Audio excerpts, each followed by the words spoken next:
For those who haven't played Black Myth Wukong or find the story somewhat cryptic, especially after watching the cutscenes following each chapter ends, this video will help you uncover some key details about the characters and the storyline. We'll delve into one of the greatest and probably the most well-known literary works of all time, Journey to the West. Before the game's release, some reviewers mentioned a pet system. They seemed to assume that the adorable, clumsy little pig was just the monkey's companion who would tell stories and help fight Yao Guai or demons along the way. This misconception is not surprising. However, in the original Journey to the West, this piggy is named Zhu Bajie, also known as the second apprentice of Tang Sanzhang. Like Sun Wukong, Bajie was tasked with escorting the monk Tang Sanzhang on his journey to the West. He was once a marshal of the Heavenly Army, a dashing and charismatic figure, and who was banished to the mortal realm and cursed to become a pig after violating the laws of the heaven due to his romantic entanglements. In the game, when Zhu Bajie looks into the mirror, he sees his former self.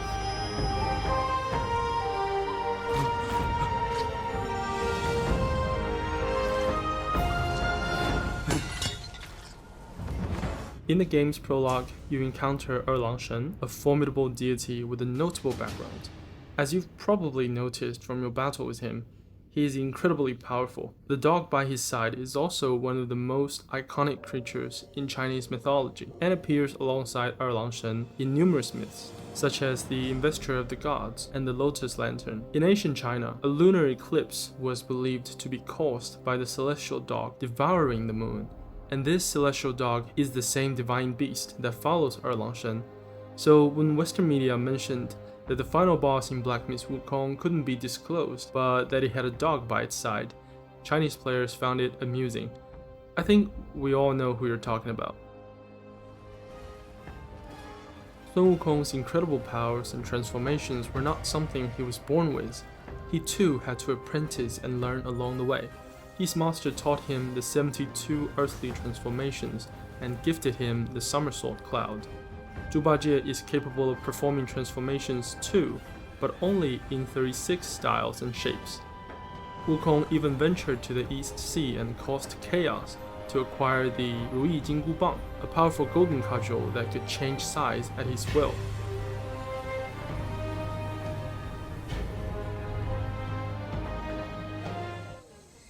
In the cutscene following the first chapter, many players were puzzled by the unfolding story. Some sensed the smell of greed.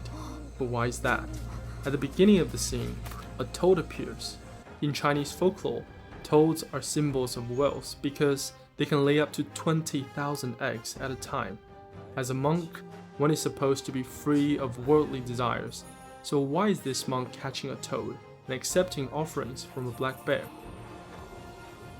In ancient Chinese society, becoming a monk wasn't an easy feat. Monasteries were exempt from taxes, provided a stable life, and were a way to avoid military conscription. However, joining a monastery required a significant financial contribution to the state, making it desirable for many to become monks. Jin Chi, the monk in question, had to pay to enter the temple. Meanwhile, the black bear's wealth was obtained from looting the corpse. The reason the black bear didn't kill this young monk was that it wished to pursue the path of Buddhism too, and didn't want to start his journey by killing a monk. Upon seeing the golden temple for the first time, the young monk was tempted and took what he shouldn't have.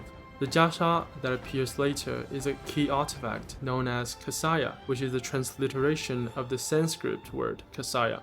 Ordinary monks were not permitted to wear robes in colors symbolizing nobility, such as blue, yellow, red, white, or black. They could only wear dull colors like ash, mud, or dark blue to signify the rejection of greed. Noble colors could only be granted by the imperial court.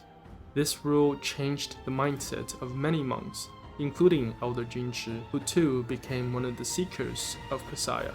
Jin Chi's journey was one of the constant growths battling his greed.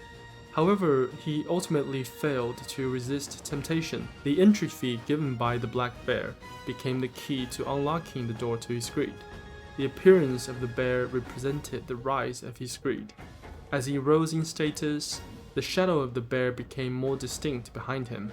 Here you can see his eyes turned red, and he sent the kasaya flying into the air, choosing to restrain himself. However, when Tang Sanzhang arrived with a golden kasaya, embroidered with precious gems and impervious to water and fire, his greed was fully awakened. In the face of such overwhelming temptation, Jin Shi became a slave to his own desires. Ultimately, his greed manifested as a sea of fire, burning down the temple. Every chapter ending cutscene Black Myth Wukong is beautifully crafted and rich in meaning. So if you enjoy this kind of analysis, please leave a comment, don't forget to subscribe, and we'll see you in the next video.